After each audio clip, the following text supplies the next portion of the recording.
ज्ञानतिमिरान्धस्य ज्ञानाञ्जनशलाकया चक्षुरुन्मीलितं येन तस्मै श्रीगुरवे नमः।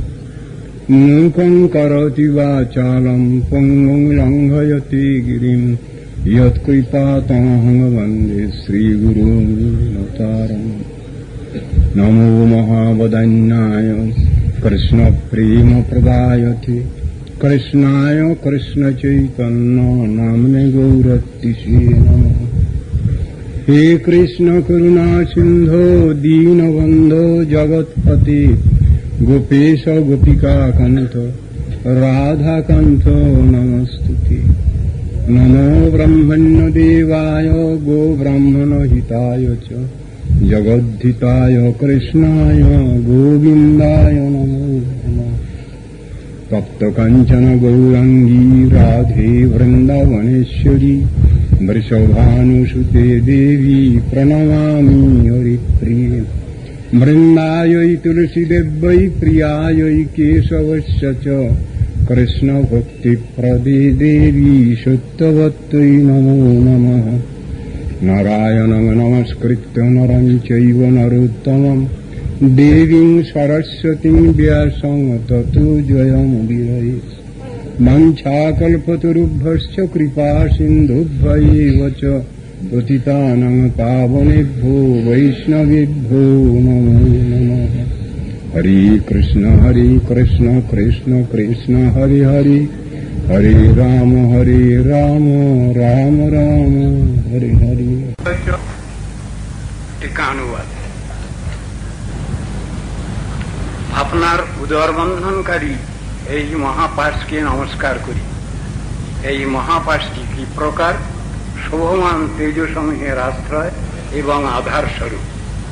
ইহাতে সেই মহাপাশেরও অসীম জ্যোতির্ময় ব্রহ্মগণ রূপত্বই যে বক্তার অভিপ্রায় সেটা বুঝাচ্ছেন। তৎপর আপনার উদরকে নমস্কার করি। প্রথমে ভগবানকে নমস্কার করেছেন, তারপরে তার বন্ধন রজ্জুকে নমস্কার করছেন, তারপর তার উদরকে নমস্কার করছেন। অনন্ত বিশ্বের আধার যে উদর। বাৎসল্য লীলাদি বিশেষভাবে এই নমস্কারে সেই ভগবানের প্রতি বাৎসল্য ভাব প্রকাশিত হচ্ছে।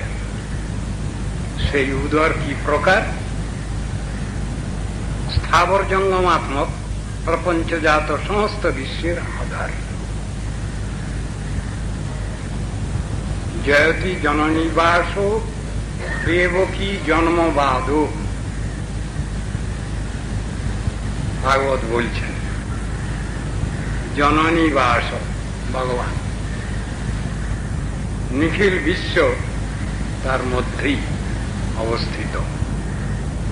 নিখিল বিশ্বের উদ্ভব, স্থিতি এবং প্রলয় ধ্বংস সবটাই যে বস্তুর মধ্যে রয়েছে তিনি হলেন পরম ব্রহ্ম ভগবান। সেই উদরের নাভিপদ্ম থেকেই চতুর্দশ ভুবনাত্মক পদ্মের সৃষ্টি হয়েছে।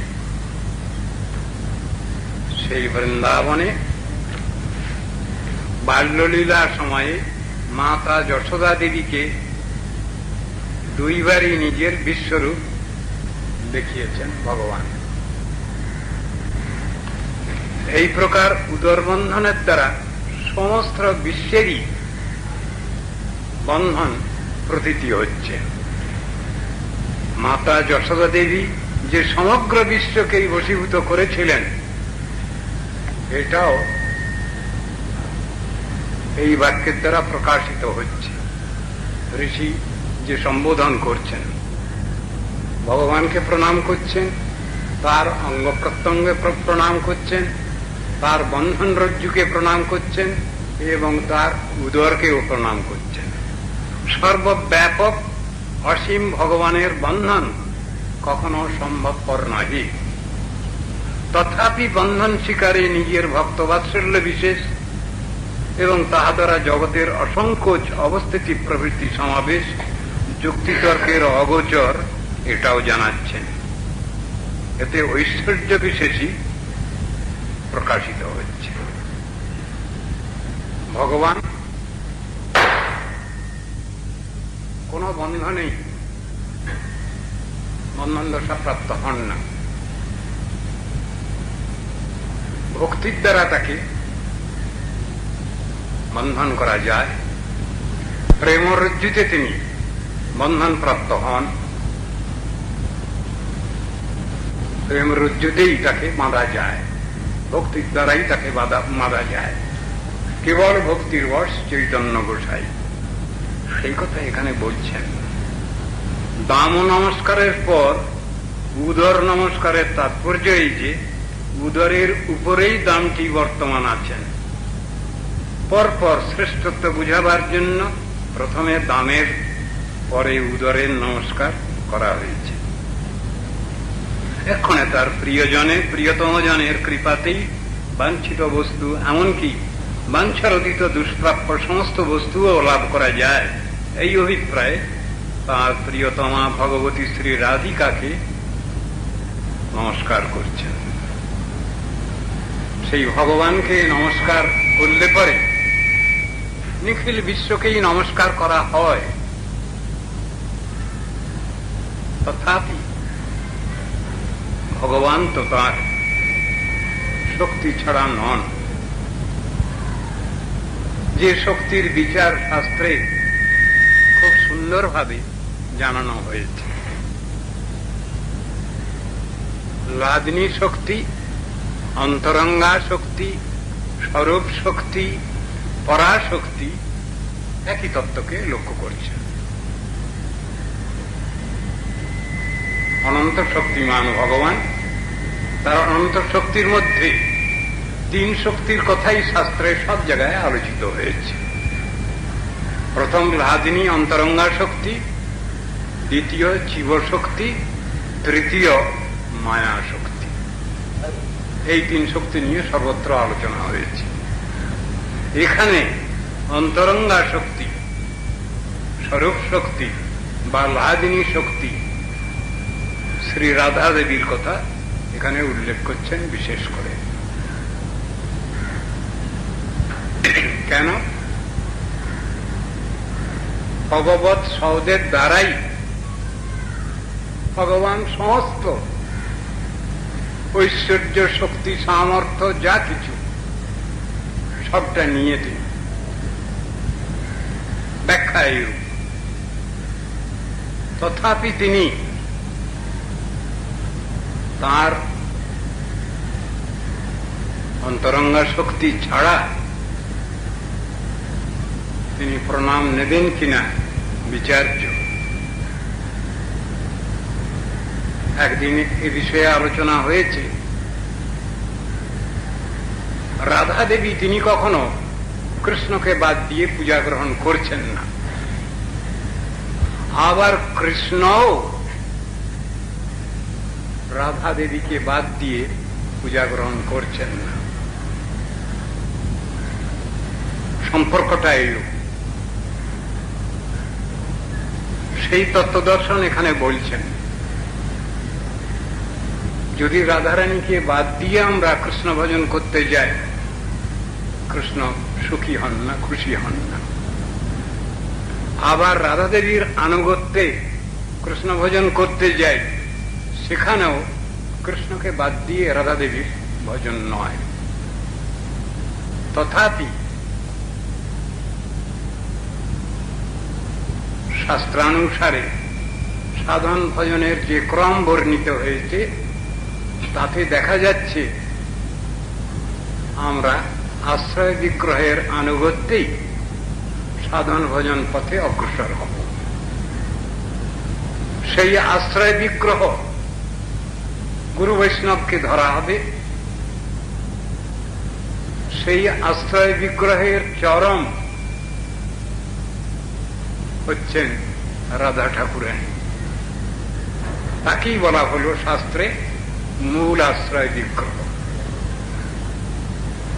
তার আনুগত্যে কৃষ্ণের সুখবিধান তাৎপর্য স্বীকৃত হয়েছে। আবার রাধা দেবীকে যদি আমরা পেতে চাই তাহলে সেখানেও আনুগত্য রয়েছে, মঞ্জরীর আনুগত্য রয়েছে, সখীগণের আনুগত্য রয়েছে, তবে রাধারানীর কৃপা হচ্ছে। আবার রাধা দেবীর কৃপা না হলে কৃষ্ণ সেবায় কোনরূপ অধিকার আমাদের মিলতে পারে না, একথাও বিশেষভাবে জানানো হয়েছে। রাধিকার প্রণাম দ্বারা সকল গোপিকারই প্রণাম উপলক্ষিত হয়েছে। রাধারানীকে প্রণাম করলে ভগবানের অন্যান্য যত শক্তি আছেন সকলকেই প্রণাম করা হয়। যেমন কৃষ্ণকে প্রণাম করলে অনন্ত কোটি বিশ্ব ব্রহ্মাণ্ড দেব দেবী মুনি ঋষি সকলকেই প্রণাম করা হয়, সেই রূপ এখানে রাধা দেবীকে প্রণাম করলেও ভগবানের যত শক্তি আছে সব শক্তিকেই প্রণাম করা হয়।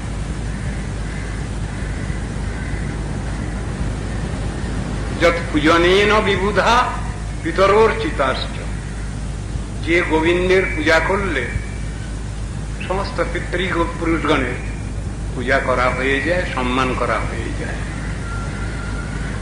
তুষ্টা ভবন্তি ঋষিভূত সলোক পালা, যে গোবিন্দের পূজা করলে উপাসনা করলে ঋষিগণ সন্তুষ্ট হন, প্রাণী জগৎ সন্তুষ্ট হন, লোকপালগণ সন্তুষ্ট হন। সর্বে গ্রহা তরণী সোম পূজাদি মুখা, যে গোবিন্দের পূজা করলে সমস্ত গ্রহ শান্তি হয়ে যায়, পৃথক পৃথক করে আর গ্রহ শান্তির প্রয়োজন হয় না। গোবিন্দম আদি পুরুষম তমহং ভজামি, শাস্ত্রে এইরূপ বিচার প্রদর্শিত হয়েছে। আমি পৃথক পৃথক ভাবি সমস্ত পৃথক পৃথক তত্ত্বের বর্ণনা করতে চাচ্ছি না। একজনকে কি দুজনকে, শক্তিমানকে, মূল শক্তিমানকে যদি আমি বন্দনা করি সকলেরই বন্দনা হয়ে যায়।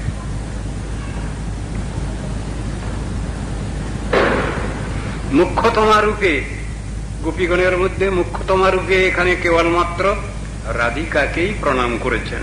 তাকে প্রণাম করলে সকলকেই প্রণাম করা হয়ে যাবে। রাধিকা এই শব্দটি বলবার উদ্দেশ্য প্রকাশ করছেন, যিনি সর্বদাই শ্রী ভগবানের আরাধনায় প্রীতি বিশেষ উৎপাদনে নিযুক্তা। রাধিকা সর্বথাধিকা, যিনি ভগবান শ্রীকৃষ্ণকে এমন ভাবে আরাধনা করেছেন যে আরাধনা পৃথিবীতে কেউ কখনো করতে পারে না, পারে নাই। রাধ ধাতু থেকে, পূর্বক রাধ ধাতু থেকে আরাধনা শব্দ এসেছে। যিনি সব থেকে ভগবান শ্রীহরিকে সেবায় পরিতুষ্ট করেছেন, আরাধনায় পরিতুষ্ট করেছেন, তিনি হলেন শ্রী রাধা দেবী।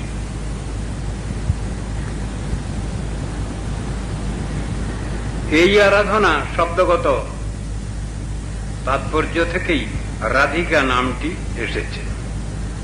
সেই জন্য তদীয় প্রিয়া ওই, অর্থাৎ তোমার প্রিয়া শ্রী রাধা দেবীকেও আমি নমস্কার করি। যদি রাধা দেবীকে নমস্কার জানানো না হয় তাহলে কৃষ্ণের সন্তুষ্টি বিধান হয় না। যেহেতু কৃষ্ণ সর্বশক্তিমান, তিনি নিঃশক্তিক নিরাকার নির্বিশেষ নহেন, তিনি সশক্তিক। রাধিকা এই নাম রূঢ়ি সংজ্ঞা। সুতরাং আরাধনাদি ব্যতিরেকেই সেই রাধিকা আপনার নিত্য প্রিয়া। তাতে আবার আপনাকে প্রীতি করে বলে আপনার সমস্ত ভক্তজনই যার প্রিয় হন, আপনি যে তাহার প্রিয় হবেন এ সম্বন্ধে আর কি বলবো। ভগবান যাকে ভালোবাসেন, সব থেকে ভালোবাসেন, তাকে যদি কেউ ভালোবাসেন নিশ্চয়ই ভগবান খুশি হন।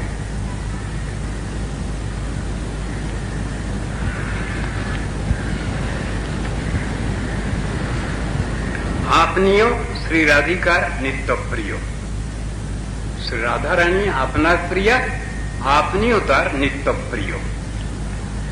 এতে রাধিকার কৃষ্ণের প্রতি প্রেম বিশেষই সূচিত হচ্ছে।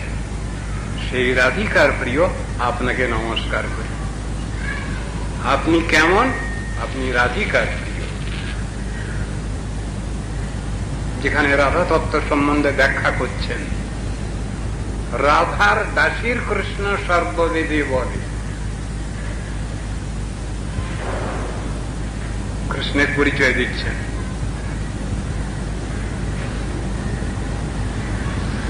আবার অস্মদীয় গুরুবর্গ তারাও পরিচয় দিচ্ছেন রাধা দাস্য। পার্শ্বভানবী দ্বৈত দাস। অদ্ভুত ব্যাপার।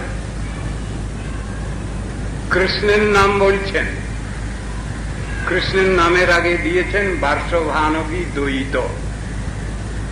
বৃষভানু নন্দিনী শ্রী রাধারানীর যিনি সর্বোত্তম প্রিয়, প্রিয়তম, সেই শ্রীকৃষ্ণ তার দাসানুদাস।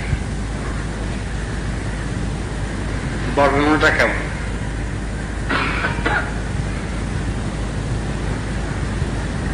কে কৃষ্ণ? রাধার দাসীর কৃষ্ণ সর্ববেদে বলে। আনুগত্যের কথাই সেখানে আসছে, সেইটাই দেখাচ্ছেন এখানে। পার্শ্বভানবী দ্বৈত দাস শব্দেতে কৃষ্ণদাস শব্দটা কিন্তু সেই কৃষ্ণের পরিচয় দিচ্ছেন বৃষভানু নন্দিনীর যিনি সব থেকে প্রিয় বস্তু, তিনি হলেন শ্রীকৃষ্ণ। সেই কৃষ্ণের দাসানী।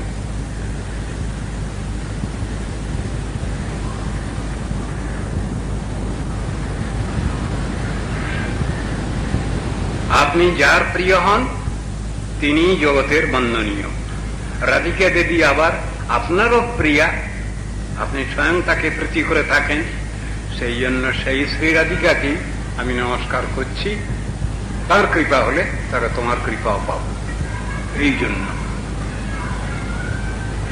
সেই রাধিকার সঙ্গে রাসক্রীড়াদি লীলার পরম উৎকর্ষ বর্ণনা করবার ইচ্ছা করেও তার পরমগোপ্য বস্তু বলে স্পষ্টভাবে ব্যক্ত না করেই মধুরেণ সমাপয়ে, সমস্ত কার্যই মধুরতার সঙ্গে সমাপন করা কর্তব্য, এই ন্যায় অনুসারে কিঞ্চিত মাত্র সংকেতের দ্বারা উদ্দেশ্য করেই নম অনন্ত লীলায় এই বাক্যেই তাকে প্রণাম করছেন।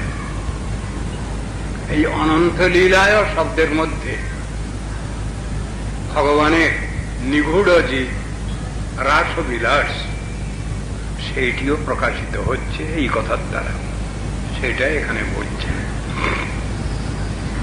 নম অনন্ত লীলায় বাক্যে সাধারণত যার লীলার অন্ত নাই সেই অনন্ত লীলা ভগবান শ্রীকৃষ্ণকেই নমস্কার বুঝায়। কিন্তু শ্রীল সনাতন গোস্বামী সত্যব্রত মুনির অন্তর্নিহিত উদ্দেশ্যের প্রতি দৃষ্টি রেখে এবং নিজ ভাবানুসারে উক্ত বাক্যের একটা নিগূঢ় অর্থ নির্ণয় করেছেন।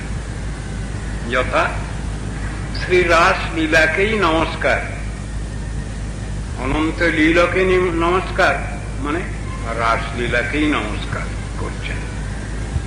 অনন্ত শব্দে যার অন্ত নাই বা শেষ নাই, নিত্য অশেষ বা অসংখ্য এরূপ অর্থ হয়। লীলায় শব্দটি লীলা শব্দের চতুর্থীর এক বচনে নমঃ শব্দ যোগে লীলায় শব্দটি হয়েছে। লীল শব্দের ব্যুৎপত্তিগত অর্থ এই যে লি যুক্ত ল, লীল। লি শব্দের অর্থ আলিঙ্গন করা এবং ল শব্দের অর্থ গ্রহণ করা। সুতরাং লীল শব্দের দ্বারাই গোপীগণের আলিঙ্গন গ্রহণ করা হয়, যাতে সেই রাস ক্রীড়াদি লীলাকেই এখানে নমস্কার করছেন। এই জন্যই অনন্ত লীলা বলতে শ্রীল সনাতন গোস্বামী নিজেও মধুরে ন সমাপয়েদ বাক্যের সার্থকতা করেছেন। আরো একটা বিষয় স্থলে বিশেষভাবে লক্ষ্য করা প্রয়োজন। দামোদরাষ্টকের অন্তিম শ্লোকে শ্রীল গোস্বামীপাদ জানিয়েছেন যে কৃষ্ণের রাসক্রীড়াদি লীলা সর্বাপেক্ষা শ্রেষ্ঠ হলেও তাহা পরম গোপত্বেন অনভিরঞ্জয়ন কিঞ্চিদেব সংকেতে নোদ্দিশন প্রণমতি।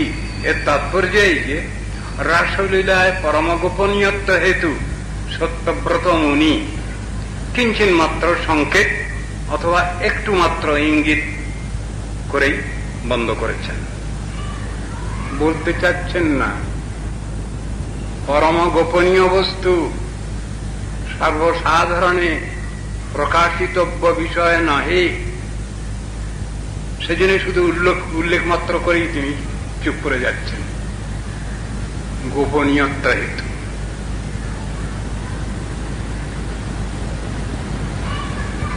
যেখানে সেখানে এর দ্বারা বোঝা যায় যেখানে সেখানে যখন তখন রাসলীলা শ্রবণ কীর্তন করা অত্যন্ত অবিধি, নিতান্ত অবিধি। শুধু তাই নয়, অনধিকারী ব্যক্তি যদি কাম দূর করবার ছলনা করে রাসলীলা মনে মনেও চিন্তা, আচরণ অথবা অনুকরণ করেন, তবে তিনি রাসলীলার গৌরবহানি করার অপরাধে নিশ্চয়ই অধঃপতিত হবেন এবং অকালপক্ষ প্রাকৃত সহজিয়াগণের ন্যায় কামুক ও গৃহাসক্ত হয়ে পড়বেন। অধিকার বিচারের কথা বলছেন। কে আলোচনা করবেন রাসলীলা প্রসঙ্গ? কার পক্ষে শ্রোতব্য? এসব নিয়ে ভাগবতে যেমন আলোচনা আছে, গোস্বামীগণেরও খুব সুন্দর আলোচনা আছে। একটা দুটো শ্লোক নিয়ে যেমন ভাবে শ্রীল ভক্তিবিনোদ ঠাকুর এবং যেমন ভাবে শ্রীল সরস্বতী প্রভুপাদ আলোচনা করেছেন, সেই শ্লোকে আশ্চর্য লাগে সে ব্যাখ্যা শ্রবণ করলে। বিক্রীডিতং ব্রজবধূ ভিরিদঞ্চ বিষ্ণু শ্রদ্ধান্বিত অনুশৃণীয়াদথ বর্ণয়েচ্ছ। ব্যাপারটা কি?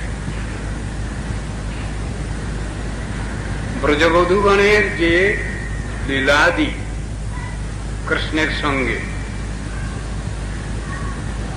সেটা শুনতে গেলে, আলোচনা করতে গেলে অধিকারী হতে হবে। কিভাবে শুনবে?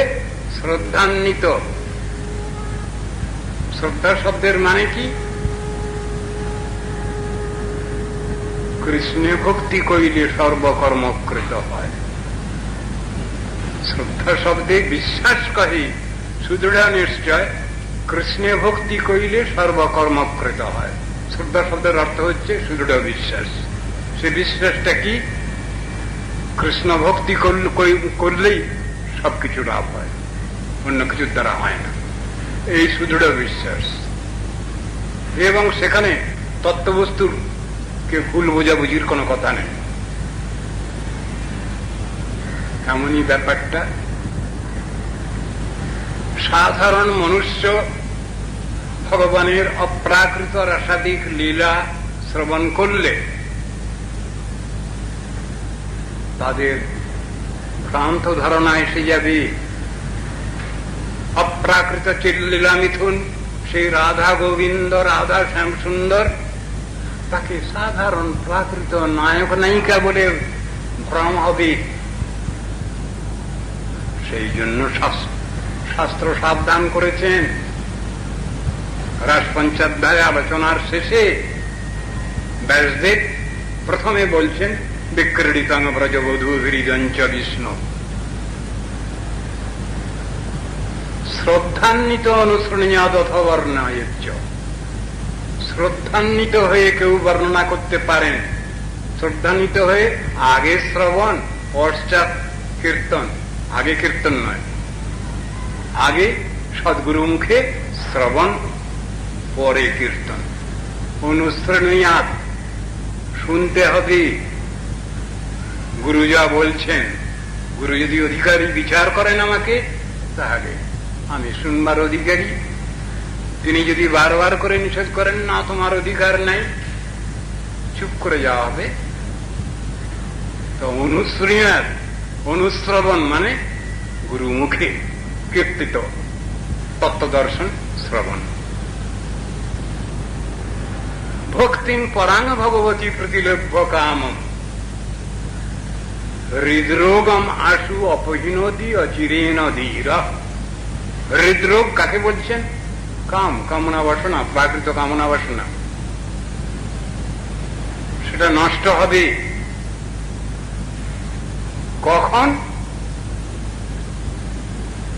যদি আমাকে অধিকারী বিবেচনা করেন, যদি গুরুপাদ পদ্ম বৈষ্ণববৃন্দ, তাহলে তাদের কথা অনুশ্রবণ করতে হবে, অনুধাবন করতে হবে হৃদয়ে অন্তরে। তবে তাদের কৃপা প্রভাবেই লীলা স্ফূর্তি হতে পারে, তৎপূর্বে নয়। সেই কথাটাই এখানে বলছেন। রাসলীলা শ্রবণ কীর্তনের কারণ ও অধিকারী নির্ণয় প্রসঙ্গে শ্রীমদ্ ভাগবতের সেই রাসলীলারই শেষে যা বর্ণিত হয়েছে তা এখানে বিশেষভাবে আলোচ্য।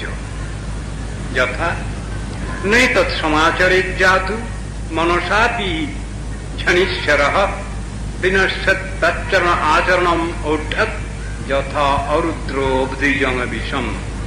ভাগবত দশম স্কন্ধ 33 অধ্যায় 30 শ্লোক। কি কথা বলতে যাচ্ছেন এখানে?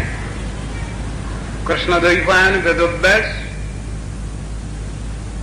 রাসপঞ্চাধ্যায় বর্ণনা করেছেন। প্রথমে অধিকারী নির্ণয় করেছেন, কে আলোচনা করবার অধিকারী। আলোচনা করার শেষে আবার নিষেধনামা জারি করছেন। কি? আমি এই যে রাসপঞ্চাধ্যায় বর্ণনা করলাম, নয় এতৎ সমাচারে জাতু, এটা কেউ যেন কখনো আচরণ না করেন। আচরণ দূরের কথা, মনসাপিহি অনিশ্বর, ঐশ্বরিক ক্ষমতা যদি কেউ লাভ না করেছেন, কাম ক্রোধ লোভ মোহ মদ মাৎসর্য যদি কেউ জয় না করেছেন, তিনি যদি এটা কখনো মনে মনেও চিন্তা করেন, বিনশ্যতি আচরণ ঔঢ্যাৎ মূঢ়ত্বাৎ, মূঢ়তা হেতু যদি কেউ এটা কখনো কেউ আলোচনা করতে যান, যথা অরুদ্র অবধিজং বিষম। দেবাসুর সংগ্রামের শেষে উঠেছিল গরল, সেটা কেউ গ্রহণ করতে পারেননি। সেটা গ্রহণ করেছিলেন শিব ঠাকুর, তাও তিনি বিহ্বল হয়ে পড়েছিলেন, ইতিহাস আছে। ভগবত কৃপা প্রভাবে সেটা তিনি তার কণ্ঠদেশে ধারণ করেন, যার জন্য তার নাম হল নীলকণ্ঠ বা স্মৃতিকণ্ঠ। সকলেরই এ যোগ্যতা ক্ষমতা অধিকার নাই। শিব ঠাকুরের ছিল বলেই তাকে ওই দায়িত্ব দেওয়া হয়েছে। এখানে বলছেন কৃষ্ণদ্বৈপায়ন বেদব্যাস, সাধারণ মনুষ্যকে লক্ষ্য করে বলছেন, অনধিকারী ব্যক্তিকে লক্ষ্য করে বলছেন, যদি কেউ এই অপ্রাকৃত রসাদিক লীলা প্রাকৃত জড় অবস্থায় যদি তারা এটা আলোচনা করতে যান, তাহলে কি হবে? যথা অরুদ্র অবধিজং বিষম, রুদ্র না হয়ে রুদ্রের ক্ষমতা লাভ না করে যদি কেউ বিষ পান করতে যান তার যে অবস্থা হবে, এখানে অনধিকারী ব্যক্তি তিনিও যদি এই রাসলীলা যদি আলোচনা করতে যান তাহলে তিনি তার সর্বনাশ হয়ে যাবে, উপকারের বদলে চরম অপকারী হয়ে যাবে। সুতরাং ভগবানের যেসব উন্নত উজ্জ্বল রসের যেসব লীলাগুলি আছে, বস্ত্রহরণ ইত্যাদি রসাদিক লীলা, এগুলো সকলেরই আলোচনার অধিকার নাই। এর তাৎপর্য এই যে ঈশ্বর অর্থাৎ প্রকৃত যোগ্য ক্ষমতা সম্পন্ন অধিকারী না হলে মনের দ্বারাও কখনো রাসলীলা চিন্তা আচরণ অনুশীলন করবে না। সাক্ষাৎ শিব সমুদ্রোত্থিত বিষ পানের একমাত্র অধিকারী, কিন্তু অনধিকারী অরুদ্র ব্যক্তি অর্থাৎ অপাত্র মহাপাত্র সেজে যদি রাসলীলার শ্রবণ কীর্তন রূপ বিষ পান করেন তাহলে মৃত্যু অর্থাৎ আসন্ন মৃত্যুরূপ সংসার বন্ধন দশা অবশ্যম্ভাবী। রাসলীলা সর্বলীলা চূড়ামণি এবং তার ফল সর্বচূড়ামণি, সুতরাং তার অধিকারীকেও সর্বচূড়ামণি হতে হবে। যে কোনো হৃদরোগগ্রস্ত কামুক অপাত্র ব্যক্তির পক্ষে রাসলীলা কোন প্রকারেই আলোচনীয় নহে। অজ্ঞতা দূর করবার জন্য বিশ্ববিদ্যালয়ের সর্বোচ্চ শিক্ষা লাভ করা একান্ত আবশ্যক হলেও প্রাথমিক বিদ্যার্থীকে অথবা অল্পজ্ঞ ব্যক্তিকে সর্বোচ্চ শ্রেণীতে ভর্তি হতে দেওয়া হয় না। সুতরাং ইন্দ্রিয়াসক্ত স্বল্পজ্ঞ ব্যক্তিকে রাসলীলার সর্বোত্তম শিক্ষা দেওয়া কখনোই যুক্তিসঙ্গত নহে। পাদটিকায় অসমাদীয় গুরুপাদ পদ্ম এটা বলছেন। দামোদর কৃষ্ণের লোকোত্তরতা অলৌকিকতা দ্বারা তৎকৃত লীলা সমূহেরও অপ্রাকৃতত্ব অভিব্যক্ত হচ্ছে এখানে। শ্রী রাধিকার সঙ্গে নিরন্তর ক্রীড়াশীল হে কৃষ্ণ, হে দামোদর, তোমাকে নমস্কার। অতএব এই প্রকার অনন্ত লীলাকারী ভগবান শ্রীকৃষ্ণকে নমস্কার জানাচ্ছেন। অনন্ত লীলায় এই বিশেষণ দ্বারা গোকুল বিষয়ক সমস্ত লীলাই এখানে গৃহীত হয়েছে। আপনার সেই সমস্ত লীলাকেও আমি নমস্কার করি, এরূপ তাৎপর্য এখানে প্রকাশিত হয়েছে। সব জিনিসেরই একটা হিসাব আছে। শাস্ত্র আলোচনার অধিকার আছে, সাধন ভজনে অধিকার স্বীকৃত হয়েছে। অধিকারের বাইরে কিছু করা উচিত নয়। যদি কারো অধিকার এসেছে বলে তিনি নিজে জানতে পারেন, বুঝতে পারেন, তাহলে এসব জিনিস তিনি নিজেই আলোচনা করবেন,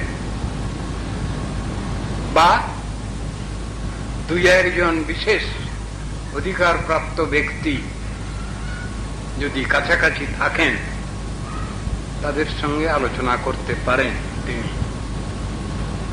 কিন্তু এসব বিষয়ে কখনোই জনসাধারণের সভা, যেখানে বহু অধিকারী ব্যক্তি এক জায়গায় বসে হরিকথা শ্রবণ করতে বসেছেন,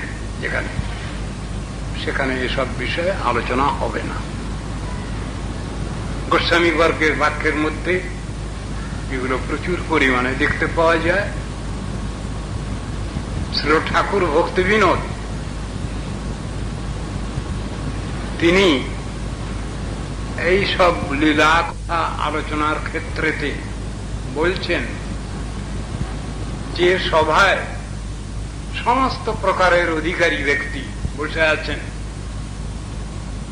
সেখানে শান্ত দাস্য সখ্য রস বাৎসল্য রসের কিছুটা পর্যন্ত আলোচনা হতে পারে, কিন্তু অপ্রাকৃত মধুর রতির কথা সেখানে কখনই আলোচনা হবে না, করা উচিত নয়, দোষাবহ। আবার শ্রীল সরস্বতী প্রভুদের ক্ষেত্রে আমরা দেখতে পাচ্ছি, তিনি বলছেন যেখানে সব রকম ধরনের অধিকারী ব্যক্তি বসে আছেন, তার সামনে কিছু বক্তব্য রাখতে হচ্ছে, সেখানে দাস্যরস পর্যন্তই আলোচনা করা যেত, তিনি তারপরে আর এগোতে চাননি। সখ্যরস, সখ্যপ্রেম, বাৎসল্য প্রেমের কথাও তিনি আলোচনা করতে নিষেধ করছেন। সবটাই আমাদেরই কল্যাণের জন্য। অধিকার বিচারটা সাধনার ক্ষেত্রেতে অপ্রাকৃত ভাব বিভাবিত মহাপুরুষগণের জন্য এটা নয়। নিত্য সিদ্ধ মহাত্মা, নিত্য মুক্ত মহাত্মা, তাদের জন্য এরূপ কোন নিষেধনামা জারি করা হয়নি। কিন্তু যারা কনিষ্ঠ অধিকারী তো বটেই, অন্যান্য অধিকারীর ক্ষেত্রেতেও বহু রকম বাধা নিষেধের কথা বলা আছে। এটা স্বীয় অধিকারোচিত ব্যাপার। প্রকাশ্য স্থানে ভগবানের অপ্রাকৃত মধুর রতির কথা আলোচনা করা নিষেধ হয়েছে তাদেরই কল্যাণেরই জন্য। শাস্ত্রের যে শেষাধিকারে যা নিষ্ঠা সগুণ পরিকীর্তিত, এই যে কথা, এটাও অধিকার বিচারেরই কথা। যার যে অধিকার সেই সত্য মানি, সেই শ্রেষ্ঠ মানি। সুতরাং অধিকার বিচার নিয়েই আমাদের চলতে হবে। আমরা অনধিকারী হয়ে অধিকার পেয়েছি বলে এমন চিন্তা করা উচিত নয়। আরো একটা জিনিস বিষয় আমরা দেখছি, অধিকার লাভ করলেও বহু ক্ষেত্রেই সাধু মহাজনগণ অপ্রাকৃত ভাবটাকে গোপন করছে।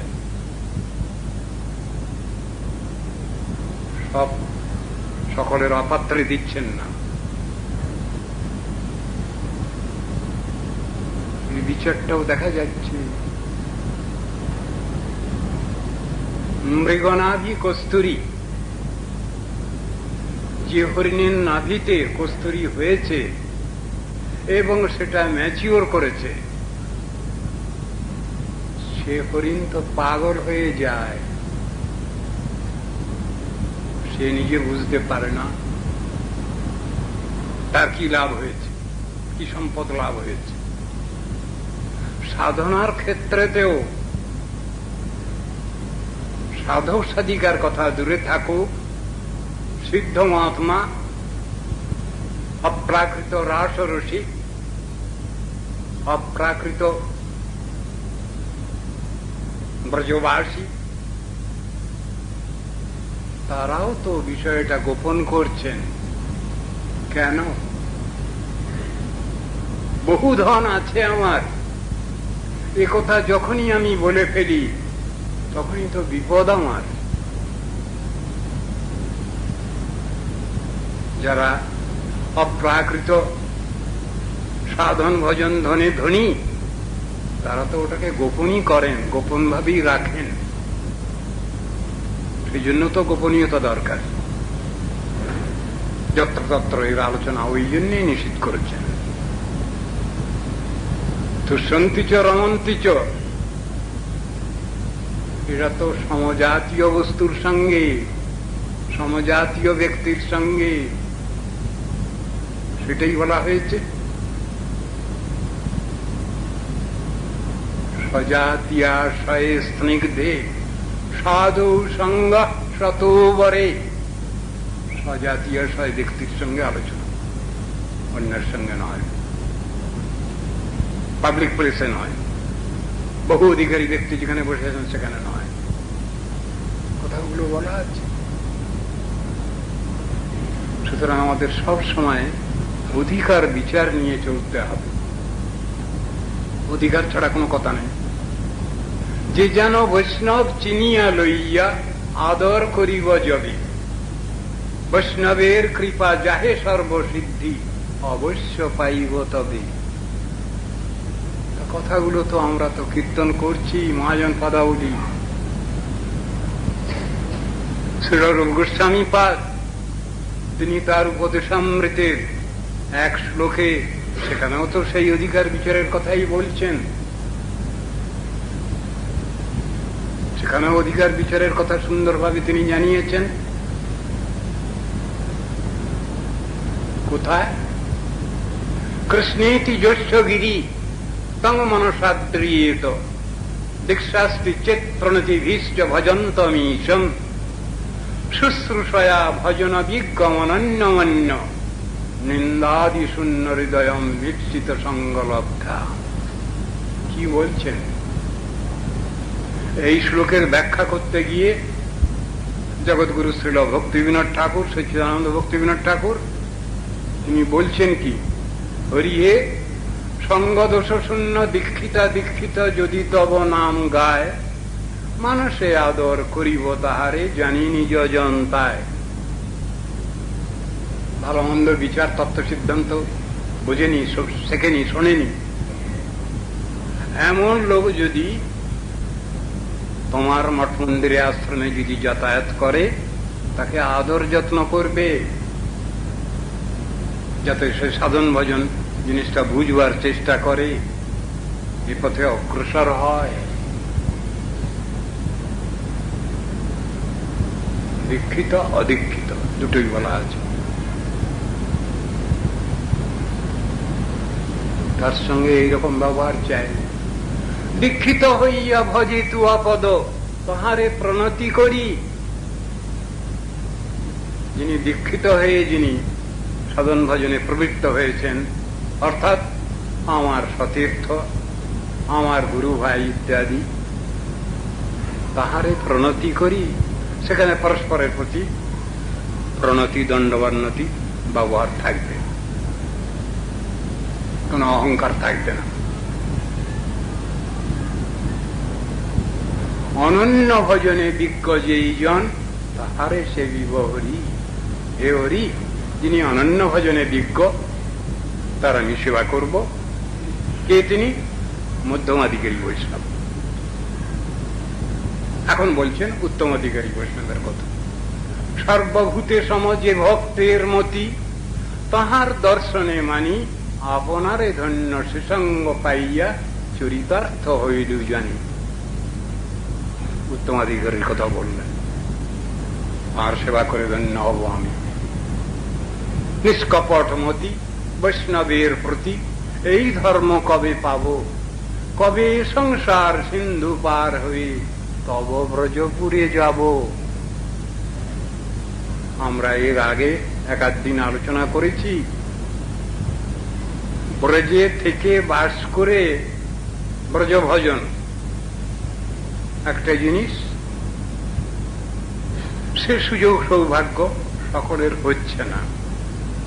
শ্রীমান মহাপ্রভুর ভক্তগণের মধ্যে, পার্ষদগণের মধ্যে দেখা যাচ্ছে অনেকেই গৌরধামে থেকেই সাধন ভজন করছেন, গৌরধামে থেকেই ব্রজ ভজন করছেন। আবার অনেকে ব্রজে বাস করেই ব্রজ ভজন করছেন। শ্রী নরোত্তম ঠাকুরের কথায় আমরা দেখতে পাই, তিনি বলছেন শ্রীগৌড় মণ্ডল ভূমি জীবা জানে চিন্তামণি, তার হয় ব্রজভূমি বাস। যদি কেউ নবদ্বীপ মণ্ডলকে যদি কেউ বোঝেন যে এটা চিন্তামণির সদৃশ, তাহলে তার ব্রজবাসের অধিকার।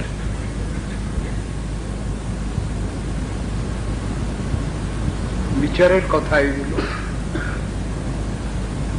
ব্রজভজন করতে গেলেই সেখানে গৌরভজনের প্রয়োজন,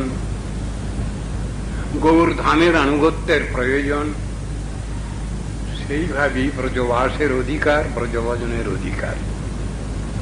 শ্রীল নরোত্তম ঠাকুর তাঁর পদাবলীর ভিতরে আমরা দেখতে পাচ্ছি, আমরা যারা বহু টাকা খরচ করে ট্রেনে টিকিট কেটে যাচ্ছি মথুরা বৃন্দাবনে, পরিক্রমাদি করছি যারা, অধিকার লাভ করবারই জন্যে কিভাবে করব পরিক্রমা? গৌরভূমি যদি পরিক্রমা করি, গৌরমণ্ডল নবদ্বীপ মণ্ডল যদি পরিক্রমা করি, সেখানে মহাজন পদাবলীর ভিতরে দেখা যাচ্ছে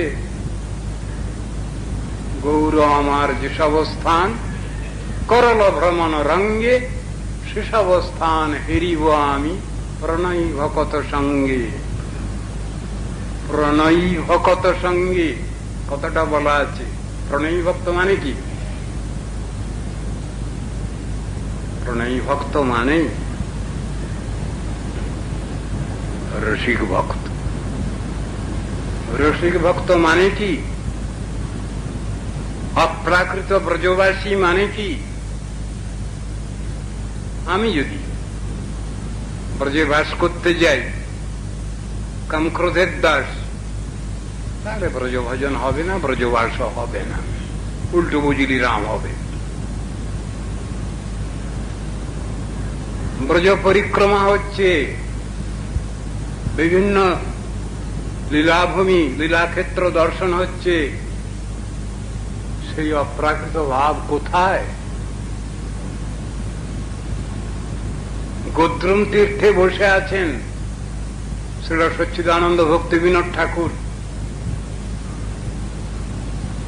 তিনি বলছেন কি? তার আশা কি, প্রার্থনা কি? তিনি বসে আছেন সানন্দ সুখদ কুঞ্জে। লিখছেন কি? ব্রজরস রসিকায়া পদমাশ্রয়িত্র। আমি অপ্রাকৃত ব্রজভাব লাভ করবার জন্যে ব্রজরস রসিকগণের পাদ পদ্ম আশ্রয় করে এই গৌরধামে অবস্থান করছি।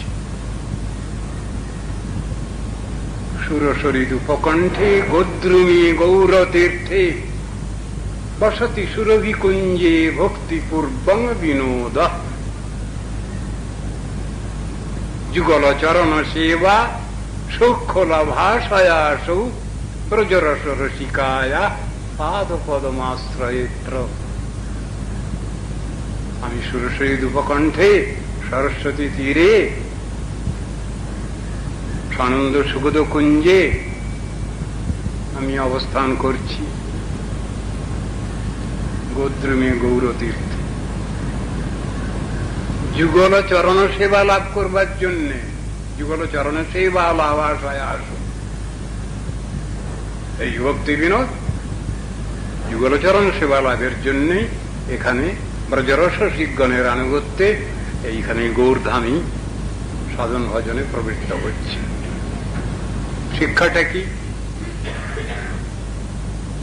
শ্রীল নরোত্তম ঠাকুরের পদের মধ্যেও দেখা যাচ্ছে। ভক্তি বিনোদ ঠাকুর সেখানে লিখেছেন, গৌর আমার যেসব স্থান করল ভ্রমণ রঙ্গে, সেসব স্থান হেরিব আমি প্রণয়ী ভকত সঙ্গে। আবার নরোত্তম ঠাকুরের প্রার্থনায় বক্তব্যে দেখা যাচ্ছে সেখানে, ভ্রমিব দ্বাদশ বনে রসকেলি যে স্থানে, প্রেমাবেশে গড়াগড়ি দিয়া সুধাইব জনে জনে ব্রজবাসী গণস্থানে নিবেদিব চরণে ধরিয়া।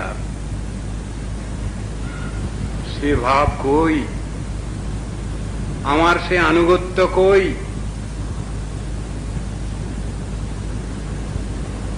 অপ্রাকৃত ব্রজভূমি, অপ্রাকৃত গৌরভূমি। আমরা তো ধাম দর্শন করতে যাচ্ছি, কিন্তু সে দর্শন কই? গিয়ে তো সেই জগতেরই কোন পল্লী অঞ্চল, সেখানকার এই বৃক্ষ তৃণগুল্মলতা দেখছি। সে ভাব কোথায়? গৌরভাবে বিভাবিত হওয়ার সে ভাব কই? ব্রজভাবে বিভাবিত হওয়ার সে অবস্থা কই? যেখানে বলছেন চিন্ময় ধাম, আমরা যে ধাম দর্শন করছি আমাদের জড়চক্ষে, বলছেন সেটা তো ধাম নয়। মায়া জলাবৃত চক্ষু দেখে ক্ষুদ্রাগার, জড়ময় ভূমি জল দ্রব্য যত আর। মায়া কৃপা করি জাল উঠায় যখন, আঁখি দেখে সুবিশাল চিন্ময় ভবন। সে দর্শন কবে হবে? নিতাই জান্ন বা কবে আমায় দয়া করবেন? গৌরের কৃপা কবে আমি লাভ করব? অপ্রাকৃত ব্রজভজন আমার কিভাবে লাভ হবে? এসব চিন্তাগুলো আমাদের সবসময় রাখতে হবে।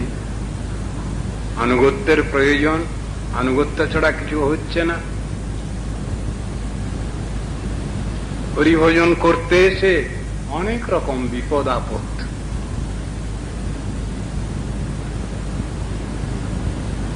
আর ভজন সাধন করতে গেলে প্রতিকূল বর্জন, অনুকূল গ্রহণ, দুটো জিনিস আছে।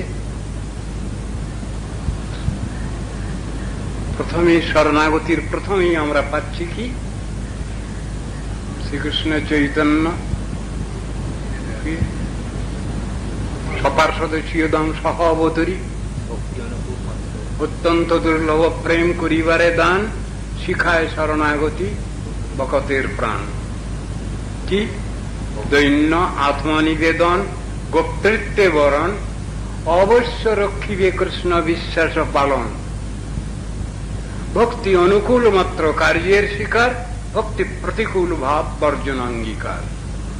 ষড়ঙ্গ শরণাগতি হইবে যাহার, তাহার প্রার্থনা শুনে শ্রীনন্দ কুমার। ষড়ঙ্গ শরণাগতির কোন অঙ্গ সাধিত হচ্ছে আমার? বহু দূরে, বহু দূরে। প্রতিকূল যদি আমি বর্জন করতে না পারি, তাহলে সেবানুকূল পরিবেশ কিভাবে লাভ হবে? চিন্তার বিষয়। ভক্তি বিরোধী জনসঙ্গ সর্বথা বর্জন করতে হবে। কি করে করব? আমার নিজের চেষ্টায় হবে? ক্ষমতা নেই। শাস্ত্র বলছেন মায়ারে করিয়া জয় ছাড়ানো না যায়, সাধু গুরু কৃপা বিনা না দেখি উপায়। নিজের চেষ্টায় হয় না। কৃষ্ণ নিজেও বলছেন সেই কথা গীতা শাস্ত্রে, দৈবিচ্ছেষা গুণই মম মায়া দুরত্যয়া, মম এব যে প্রপদ্যন্তে মায়া মেতাং তরন্তিতে। আমার মায়া দুরতিক্রমণীয়। আমার শরণাগত হও, পূর্ণ আত্মসমর্পণ করো, ব্যবস্থা নিচ্ছি তোমার। তেষামহং সমুদ্ধর্তা মৃত্যু সংসার সাগরাৎ, ভবামি ন চিরাৎ পার্থময়ী অবিচিত চেতসাম। আমার প্রতি আবিষ্ট চিত্ত ব্যক্তি, যিনি আমাকে ছাড়া আর কাকু জানেন না এই সংসারে, তার সংসারে সবকিছু আছে কিন্তু সমর্পিত আত্মা, পূর্ণভাবে নির্ভর করে আছেন আমার পরে বসে। সেই ভক্তের সব দায়িত্ব তো আমারই। আমি তাকে কোনো চিন্তা ভাবনা করতে দিচ্ছি না। অনন্যাস চিন্তয়ন্ত মাং যে জনা পর্যুপাসতে তে সঙ্গ নিত্যাভিযুক্তানাম যোগক্ষেমং বহাম্যহম। আমি যোগ মানে ভক্তের কোন জিনিস নাই, অলব্ধ বস্তুর লাভ ভগবান দিয়ে দিচ্ছেন সেটা। আর ক্ষেম কাকে বলে? সংরক্ষণ চেষ্টা। এ দুটোই ভগবানের আছে। এ ভক্ত বাৎসল্য, এ বাঞ্ছা কল্পতরুত্ব, এ আশ্রয়, নিখিল আশ্রয় ভগবানের, এটা আছে ভক্ত বাৎসল্য ভগবানের। তিনি তো শাস্ত্রে প্রতিজ্ঞা করে রেখেছেন, আমরা বুঝছি না কেন, সে পথে অগ্রসর হচ্ছে না কেন? তিনি বলছেন আমার নাম কীর্তন করো, কেঁদে কেঁদে কানতে হবে। আমার মুখ্য নাম করো, কোন নাম করলে ফল বহু দেরিতে মিলবে, মুখ্য নাম করো। ঊর্ধ্ববাহু হয়ে বলছেন সেই কৃষ্ণ, স্বয়ং ঊর্ধ্ববাহু। আমি ঊর্ধ্ববাহু হয়ে প্রতিজ্ঞা করছি তোমাদের কাছে, হে মনুর সন্তানগণ, মানবগণ, আমার উদাত্ত আহ্বান শোনো। কি? সত্যং ব্রবী মনুজা স্বয়ং ঊর্ধ্ববাহু যো মঙ্গ মুকুন্দ নরসিংহ জনার্দনেতি জীব জপতি অনুদিনম মরণে রণে বা পাষাণ কাষ্ঠ সদৃশায় দদাম অভীষ্টম। আমি তাকে অভীষ্ট দান করি। ভগবানের প্রক্লামেশন, প্রতিজ্ঞা জনগণের কাছে, বিশ্ব মানবের নিকট। আমাদের অবিশ্বাসের কোনো কারণ নাই। এই সংসারে যারা সমাজবাদী, যে কোনো লাইনের ব্যক্তি, নেতা ইত্যাদি, তারা তো বহু বাক্য বলছেন, বহু কথা দিচ্ছেন সমাজকে, পেরে উঠছেন না। ভগবান তো তেমন ব্যক্তি নন। তিনি যা বলে রেখেছেন তাই তিনি করেন। এটা তার প্রতিজ্ঞা। এটা তো ব্রতং মম, কৃষ্ণ বলছেন, এটা আমি তোমাদের কাছে প্রতিজ্ঞা করছি। কেন তোমরা সাধন ভজন করছো না? কেন তোমরা কেন ভগবানকে ভুলে আছো? এই চিন্তা ভাবনাটা রয়েছে সাধন ভজন ক্ষেত্রে, সেটা সদ্ব্যবহার করতে হবে। যে সুযোগ পেয়েছি, দুর্লভ মনুষ্য জন্ম পেয়েছি, এই জীবনে ছাড়া অন্য জন্মে তো সাধন ভজন হয় না। পশু পাখি জন্মেতে হয় না, মনুষ্য জন্মে সম্ভব। কেন? নরতনু ভজনের মূল লব্ধা সুদুর্লভম ইদম বহু সম্ভবান্তে মানুষ্যমর্থদম নিত্যমপি অপিয় ধীর তূর্ণম যতে। তো সময় নষ্ট করো না, তাড়াতাড়ি লেগে পড়ো। যতদিন পর্যন্ত মৃত্যু না আসছে, সব জিনিসগুলো তো আমাদের জন্য পড়ে রয়েছে। আমরা সে ব্যবস্থা গ্রহণ করছি কোথায়? এই ব্যবস্থা গ্রহণ করলেই মানুষ ধন্য হবে, সেই কথাই বলছেন। বয়ং দ্বিতীয়াভিনিবেশতস্যাৎ ঈশাদ অপেতস্য। ভগবানকে ভুলে যাচ্ছি তো, তার নাম ভুলে যাচ্ছি, এটা আমাদের পক্ষে বিপর্যয়। এই অস্মৃতি, কৃষ্ণ ভুলি সেই জীবনাদি বহির্মুখ। অতএব মায়া তারে দায় সংসারাদি দুঃখ, সেই কথা বুঝাচ্ছেন এখানে। এখানে কি বলছেন?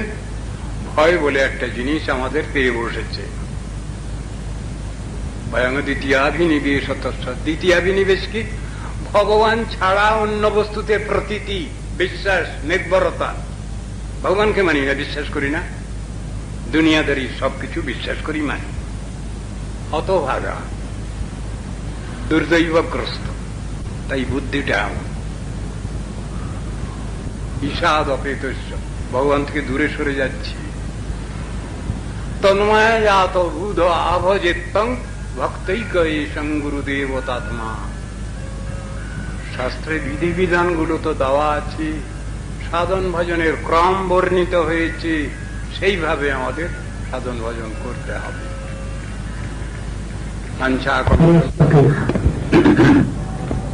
শ্রী দামোদরাষ্টকে অন্তিম ফলশ্রুতি শ্লোক। দামোদরাষ্টকম নাম স্তোত্রং দামোদরার্চনম নিত্যং দামোদরাকর্ষি পঠেত সত্যব্রতোদিতম। इति श्री पद्मपुराणे सत्यव्रत मुनि प्रोक्तम असमये श्री श्री राधा दामोदराष्टकम संपूर्णम। हे दामोदर देव, মা যশোদা যে রজ্জু দ্বারা তোমাকে দিলেছিলেন সেই রজ্জুকেও আমি নমস্কার করি, কেননা জড়বস্তু হলেও তোমার শ্রীঅঙ্গ স্পর্শ পেয়েছে, আর সমগ্র বিশ্বের আশ্রয় স্বরূপ রামস্থান উদরকেও আমি নমস্কার করি, যে উদরস্থানে বন্ধনের জন্য তুমি দামোদর নামে খ্যাত হয়েছ। আর তোমার অতি প্রিয়া সে শ্রীমতী রাধা ঠাকুরানীকে ভূলুণ্ঠিত হয়ে আমি দণ্ডবত প্রণাম জানাচ্ছি। হে অনন্ত লীলা, অনন্ত লীলাময়, হে শ্রী শ্রী রাধা দামোদর, তোমাদের উভয়েরই শ্রীচরণ কমলে আমি বারবার প্রণত হচ্ছি। প্রসন্ন হয়ে নিত্য কাল আমায় সেবাদানে কৃতার্থ করো, এই প্রার্থনা। পাঠের ফল। কার্তিক মাসের অধিষ্ঠাত্রী দেব শ্রী দামোদর এবং শ্রী মতিভূষণনন্দিনী, তাই একে দামোদর মাসও বলা হয়। যিনি শ্রদ্ধার সঙ্গে দামোদর মাসে অর্থাৎ নিয়ম সেবায় প্রতিদিন নিয়মিতভাবে সত্যব্রতী ব্রত মুনি কথিত এই শ্রী শ্রী দামোদরাষ্টক নামক স্তব পাঠ করেন। শ্রী দামোদরাষ্টক শ্রী শ্রী রাধা দামোদরের পূজার ফল লাভ করে তিনি নিশ্চয়ই দামোদরকে বশীভূত করতে পারেন। এটি শ্রী পদ্মপুরাণান্তর্গত শ্রী সত্যব্রত মুনি কথিত শ্রী শ্রী দামোদরাষ্টকের বঙ্গানুবাদ এবং ব্যাখ্যাও সমাপ্ত। মঞ্চা কল্পতরুভ্যশ্চ কৃপা সিন্ধুভ্য চ পতিতানাং পাবনেভ্যো বৈষ্ণবেভ্যো নমো নমঃ।